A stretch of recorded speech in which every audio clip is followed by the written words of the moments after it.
नमस्कार दोस्तों, स्वागत है आपका सीपी स्मार्ट क्लासेस में। दोस्तों, आज के इस वीडियो में कुछ खास मुद्दों पर चर्चा करेंगे। तो सबसे पहले एक गुड न्यूज़ है, वो गुड न्यूज़ आप लोग देख लीजिए कि बीएड का परीक्षा का परिणाम घोषित कर दिया गया है। बीएड की प्रवेश परीक्षा हुई थी और इस परिणाम को अगर आप देखना चाहें तो लखनऊ यूनिवर्सिटी की वेबसाइट पर जाकर देख सकते हैं। अगर आपने परीक्षा दिया है तो वहाँ पर जाइए और देखिए अपना परिणाम। दूसरी न्यूज़ है कि बेरोजगारों की ताली थाली प्रोग्राम तो सफल हो चुका है। इसके बारे में इसके पहले वाले वीडियो में मैंने इसके बारे काफ़ी डिटेल से चर्चा की थी। तो इसमें अब क्या इस प्रोग्राम की सफलता पर भर्ती संस्थानों के ऊपर क्या फ़र्क पड़ेगा। और तीसरी न्यूज़ है टीजीटी पीजीटी के विज्ञापन से संबंधित एक पत्र लिखा गया है। निदेशक ने एक पत्र लिखा है, तो उसको दिखाएंगे, उसके ऊपर चर्चा करेंगे। एलटी ग्रेड ज्वाइनिंग प्रोसेस और रिजल्ट पर भी चर्चा करेंगे इस वीडियो में। तो दोस्तों, वीडियो शुरू करते हैं। अगर आप फर्स्ट टाइम हमारे चैनल पे आए हैं, फर्स्ट टाइम वीडियो देख रहे हैं, तो चैनल को सब्सक्राइब कर दीजिए, जिससे इस तरह की अपडेट आपको समय पर मिलती रहे। दोस्तों, सबसे पहले बात करते हैं ताली थाली प्रोग्राम का।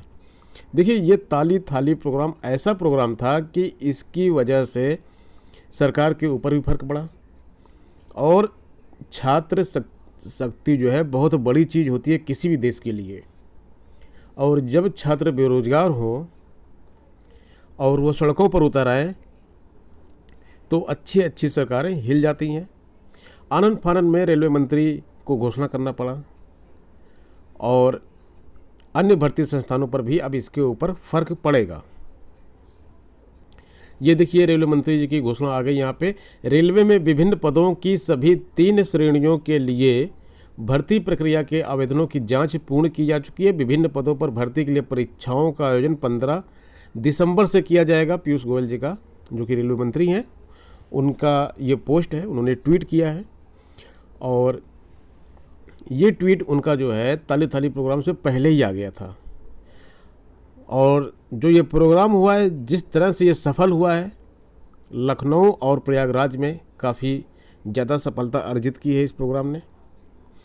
इसके बाद अब जितने भी भर्ती संस्थान हैं, आपको मैंने एक तस्वीर दिखाई थी, जो चयन बोर्ड पर छात्र ताली बजाने के लिए पहुंचे थे, थाली और चम्मच लेके गए थे, वहाँ पे उन्होंने खूब ताली थाली बजाई है।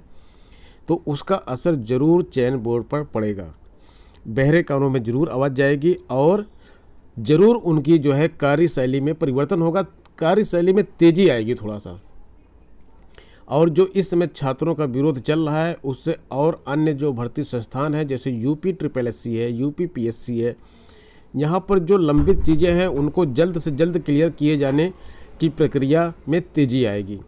तो ये भर्ती संस्थानों पर फर्क पड़ेगा कि वो भर्ती संस्थान जो थोड़ा सा अब जगेंगे और जो शिथिलता से आराम से बैठे सारे काम कर रहे थे, उनमें थोड़ी तेज़ी लेकर आएंगे। टीजीटी के विज्ञापन से संबंधित एक चीज़ देखिए, यहाँ पे स्पष्ट की गई है। और शिक्षा निदेशक ने एक सर्वोच्च न्यायालय का प्रकरण है, उसको इन्होंने संयुक्त सचिव को भेजा है।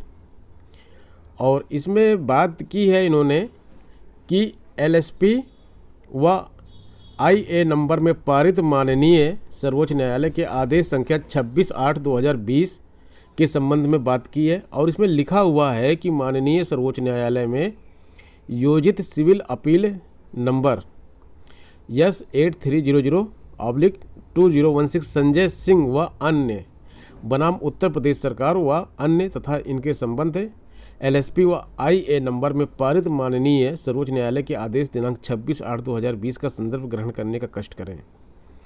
इसमें बताया गया है कि माननीय सर्वोच्च न्यायालय द्वारा अपने आदेश दिनांक 26/8/2020 में मुख्य रूप से निम्नवत आदेश दिए गए हैं। कौन कौन से आदेश दिए गए हैं?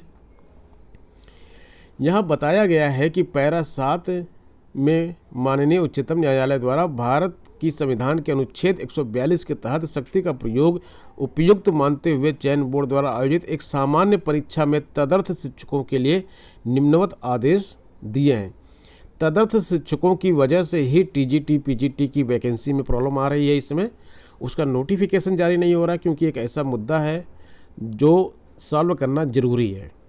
तो इसमें क्या आदेश दिया गया है? चयन बोर्ड द्वारा आयोजित एक सामान्य परीक्षा हेतु विज्ञापन में तदर्थ शिक्षक पक्षकार यानी कि याचिगढ़ जो हैं वे सभी लोग तदर्थ रूप से कार्यरत व अहर्ताधारी हों, उनको आवेदन के लिए अनुमति होगी। मतलब ये आवेदन कर सकते हैं उसमें, ठीक है, आवेदन करेंगे।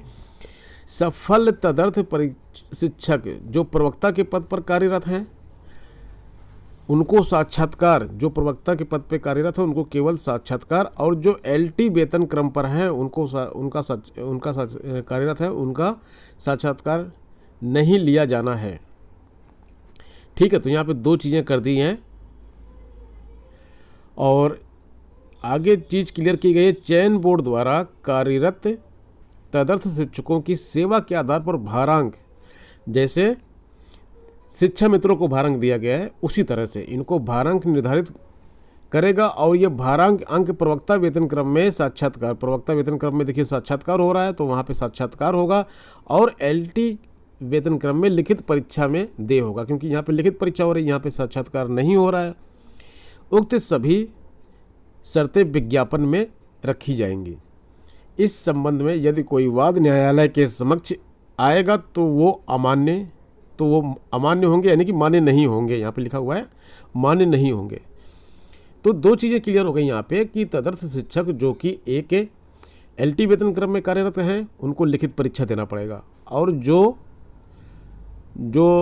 प्रवक्ता के पद पर कार्यरत हैं उनको केवल साक्षात्कार देना पड़ेगा, और भारांक उनको साक्षात्कार में मिलेगा, और LT ग्रेड पे कार्यरत टीचरों को भारांक लिखित परीक्षा में मिलेगा। और ये ठीक शिक्षा मित्रों वाला सिस्टम यहाँ पे अपनाया जाएगा। तो ये सारी चीज़ें इनको विज्ञापन में क्लियर करनी होगी। अब बात करते हैं दोस्तों LT ग्रेड की ज्वाइनिंग प्रोसेस और रिजल्ट पर। तो सबसे पहले हम रिजल्ट की बात करेंगे। यहाँ रिजल्ट के लिए छात्र बहुत परेशान हैं और लगातार कमेंट कर रहे हैं कि सर आप अपने वीडियो में रिजल्ट के बारे में कुछ नहीं बोलते हैं। तो दोस्तों आपको बता दें कि देखिए आपका जो पुलिस ने वो लगा दिया है चार्जशीट जारी कर दी गई है। तो अब रिजल्ट देना जो है आयोग का काम है, और आयोग को कुछ समय दिया गया है। उस समय के अंदर अगर आपका रिजल्ट नहीं आएगा तो विक्की खान जी ने भी बोला है कि एक बार फिर से आयोग पर धरना प्रदर्शन करना पड़ेगा, क्योंकि आयोग ने वादा किया रिजल्ट देने का, आयोग को रिजल्ट देना होगा। समय कुछ दिया गया है, वो समय सीमा क्या है एग्जैक्ट मुझे नहीं मालूम है। पहले 72 घंटे की बात हुई थी, अभी कितना दिया गया है उसकी जानकारी मुझे नहीं है। तो आप तैयार रहिए, 2-4 दिन में अगर आपका रिजल्ट नहीं आता है तो इसके लिए फिर से आपको प्रयास करने पड़ेंगे, और चार्जशीट का अवलोकन कमेटी करेगी, उसके बाद ही आपका रिजल्ट आएगा। तो सब मिला के आप धैर्य रखिए। अभी कुछ भी अपडेट नहीं हो रही है आपके मैटर में। ज्वाइनिंग प्रोसेस की बात करते हैं। ज्वाइनिंग के लिए छात्र इतना ज़्यादा परेशान हो चुके हैं कि उनको अब किसी भी आश्वासन पर विश्वास नहीं है।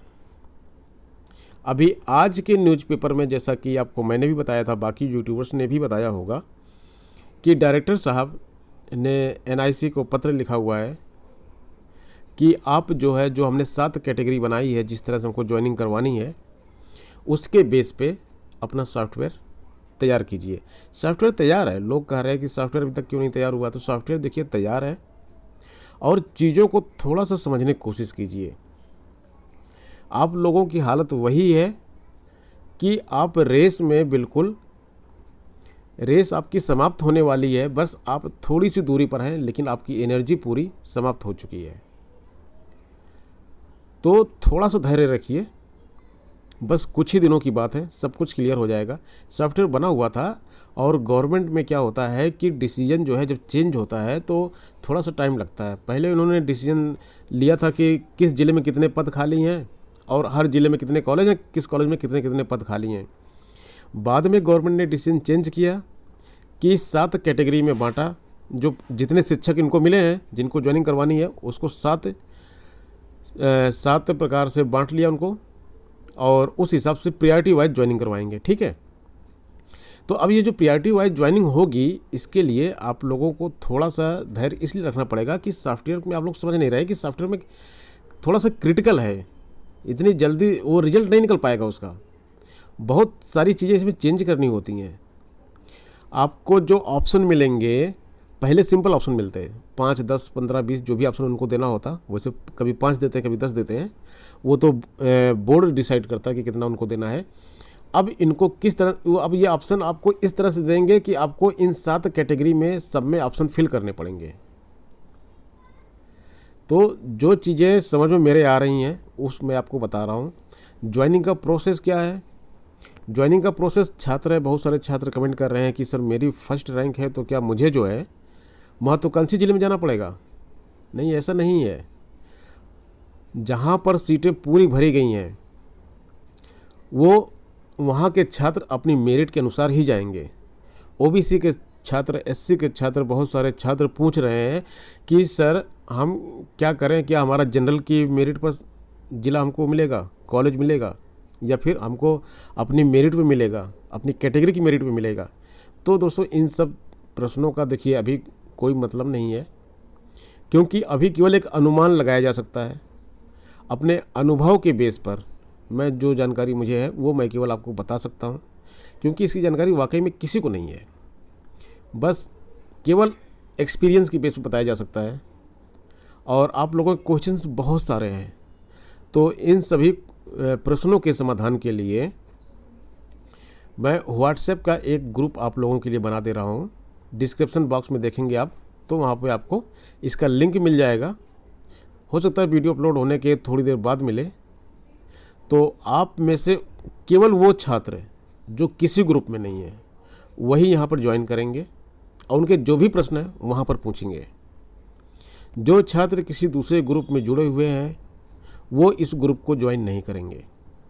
और सभी छात्रों को ज्वाइन करने के तुरंत बाद अपना फुल नेम बताना होगा, सब्जेक्ट बताना होगा, रैंक बतानी होगी और किस डिस्ट्रिक्ट से हैं ये बताना होगा।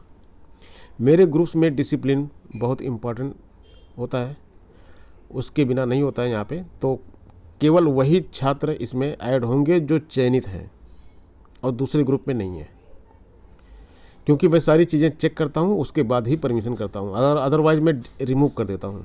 आप ऐड हो जाएंगे, क्लिक करके ऐड हो जाएंगे। मैं जब तक मुझे इन्फॉर्मेशन सारी नहीं मिलेगी, जब तक मैं वेरीफाई नहीं कर लूँगा रिजल्ट से, तब तक आप ग्रुप में टेम्परेरी सदस्य रहेंगे। बाद में मैं रिमूव कर दूंगा। अगर आपकी चीज़ें सही हैं तो आपको रिमूव नहीं करूँगा। तो दोस्तों ये थी कुछ इंपॉर्टेंट बातें। बाकी मिलते हैं नेक्स्ट वीडियो में। वीडियो पूरा देखने के लिए धन्यवाद।